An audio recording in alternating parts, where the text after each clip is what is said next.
Hi beautiful viewers, আজকে 2-3 দিন যাবৎ প্রচুর বৃষ্টি। তো ছাতা নাই ঘরে, তাই ব্যাংকে চলে গেলাম। ব্যাংক থেকে টাকা তুইলা ছাতা কিনলাম। এখন সকালবেলা চা আর বিস্কিট খাইয়া নিতেছি, কারণ সকালবেলা চা আর বিস্কিট না খাইলে আমার গুড মর্নিংই হয় না। তো চা বিস্কিট খেয়ে নাস্তা সম্পন্ন করে তারপরে রেডি হয়ে রাস্তায় বের হইলাম। এখন 10:30 বাজে। একটা অটো আসতেছে, ওই অটোতে আমরা উঠে গেলাম। তারপরে চলে যাচ্ছি আমরা গফরগাঁও। বাহিরে প্রচুর বৃষ্টি, বৃষ্টির জন্য আর কি ভয়েসটাও দিতে পারতেছি না। এই যে টুংটাং শব্দ হচ্ছে, টিনের চালে বৃষ্টির শব্দ। তারপরে যে আমরা ভাবতেছি কি করা যায়, আগে কোন কাজ করব। তো চলে গেলাম ব্যাংকে। এখন ব্যাংকে আসছি, দেখি আমার মতো হাজারো মানুষ ওয়েট করতেছে। তো ব্যাংক থেকে কয়েক কোটি টাকা তুললাম। তারপরে চলে গেলাম ছাতার দোকানে। আঙ্কেলকে জিজ্ঞেস করে, আঙ্কেল বললো এটা 5-6 লাখ টাকা লাগবে। তো নিয়ে নিলাম 3-4 লাখ টাকা। বাহিরে আইসা দেখি কি পরিমাণ বৃষ্টি।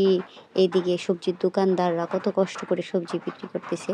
তারপরে চলে গেলাম ফার্মেসিতে, ফার্মেসি থেকে ওষুধ নিয়ে চলে গেলাম আমি কলেজে আসছি। আজকে আমার দরকার আছে, কারণ আজকে আমি আমার সার্টিফিকেট উঠাবো। তো চলে গেলাম, যাই বললাম আমার সার্টিফিকেটটা দরকার। তো উনি আমার রোল জিজ্ঞেস করছে, তারপর খোঁজাখুঁজি চলছে। সার্টিফিকেট নিয়ে বের হইলাম। তো ভাবলাম কলেজে যেহেতু আসছি, একটা ভিডিও তো করতেই হয়। যেহেতু আমি ছোটোখাটো একটু ভিডিও করি, পেজে আপলোড দিই।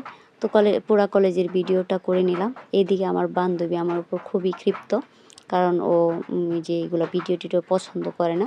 তারপর কি করা, ওরে নিয়ে বাড়িতে চলে আসব। তো এদিক দিয়ে যাচ্ছি, মানে 2 সাইডে ফুল গাছ, তো অনেক সুন্দর লাগতেছে রাস্তা। তারপর আর কি কলেজ থেকে বের হয়ে দেখি কি করা যায়। তারপরে এই যে এদিক দিয়ে আবারও যাচ্ছি। এদিকে রাস্তাটা অনেক সুন্দর। ধন্যবাদ প্রিন্সিপাল স্যারকে, কারণ এরকম সুন্দর পরিবেশ সৃষ্টি করার জন্য আমাদের কলেজে। তারপর কলেজ থেকে বাড়ির উদ্দেশ্যে রওনা দিলাম। তো ভিডিওটি কেমন হয়েছে অবশ্যই কমেন্ট বক্সে জানাবেন। আল্লাহ হাফেজ, আসসালামু আলাইকুম।